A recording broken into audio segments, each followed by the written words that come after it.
Islam Roh Kudus itu malaikat Jibril alaihissalam. Nanti Menyamakan Roh Kudus dengan malaikat Jibril adalah bentuk kekacauan teologi tingkat tinggi. Roh Kudus adalah pribadi Allah sendiri, bukan makhluk ciptaan.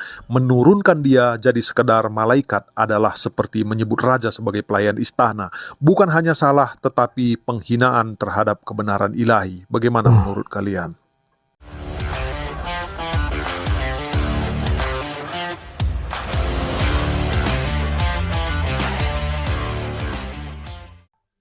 Selamat pagi dan jumpa lagi dengan Pak Gid di channel 0 per 0.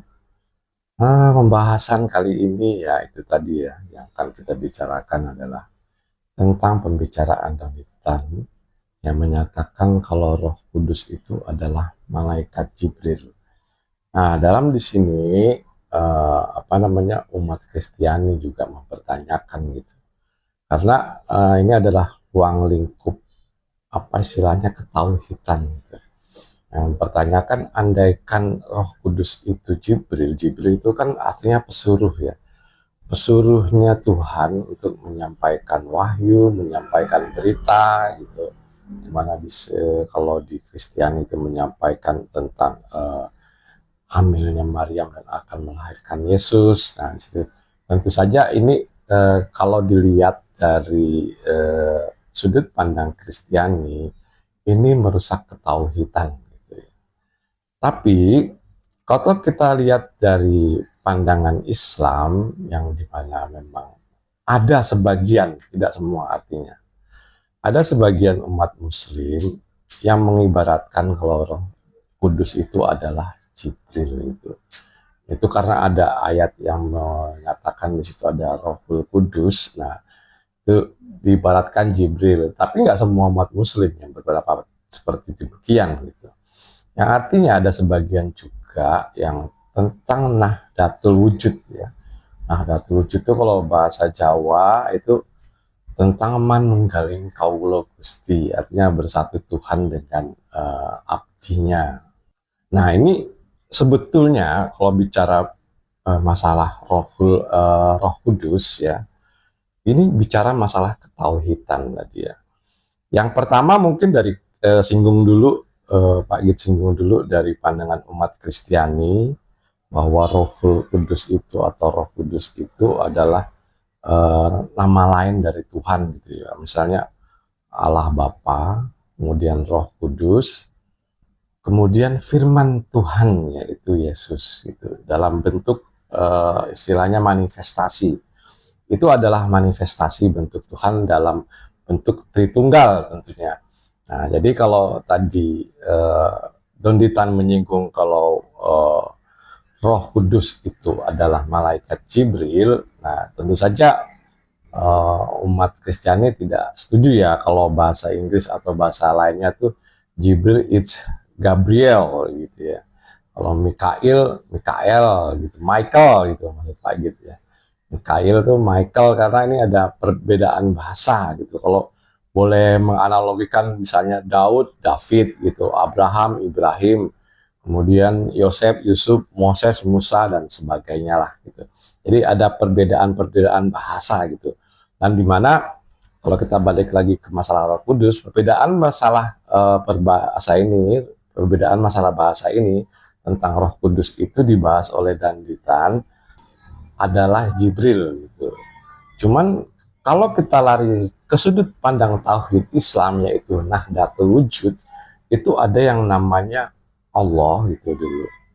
Allah menciptakan Nur Muhammad. Nah, kalau persepsi Pak Gid itu ada beberapa istilahnya pandangan Islam. Nah, disinilah menyatunya gitu.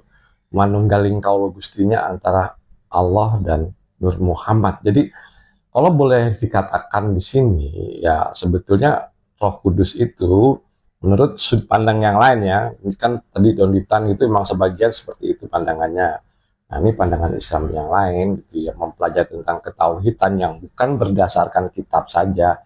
Nah, ini Roh Kudus itu adalah Nur Muhammad. Nah, cuman permasalahannya di Nahdlatul Wujud atau Manunggaling Kaulo Gusti ini tidak mengkonsepkan Tritunggal atau 3 menjadi 1, tapi 2 menjadi 1 gitu. Yang sebetulnya ini ada dalam setiap manusia gitu. Nah, ini kalau dibahas lagi juga akan lebih dalam gitu, karena ada berbagai aspek dan sudut pandang, bukan hanya satu saja. Yang intinya sih Pak Git menceritakan kalau salah satu pandangan Muslim atau Islam, Roh Kudus ini adalah Nur Muhammad gitu ya.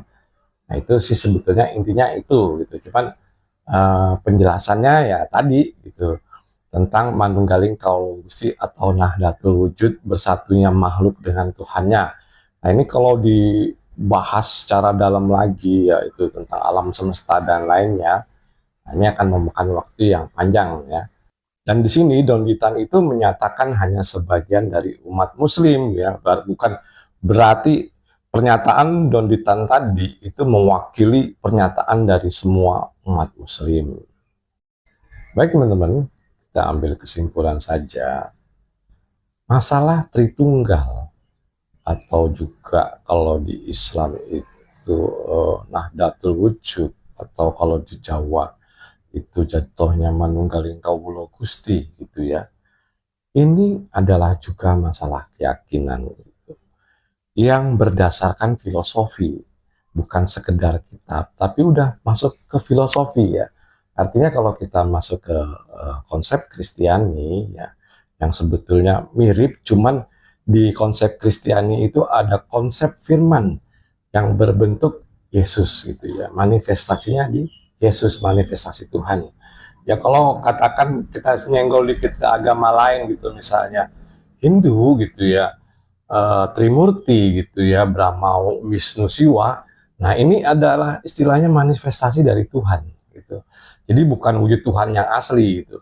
Dan ini pun demikian gitu ya, di Tritunggal maupun di Nahdlatul Wujud itu bukan bentuk Tuhan yang asli, tapi permasalahannya adalah filosofi tauhid, di mana Tuhan itu menyatu dengan hambanya.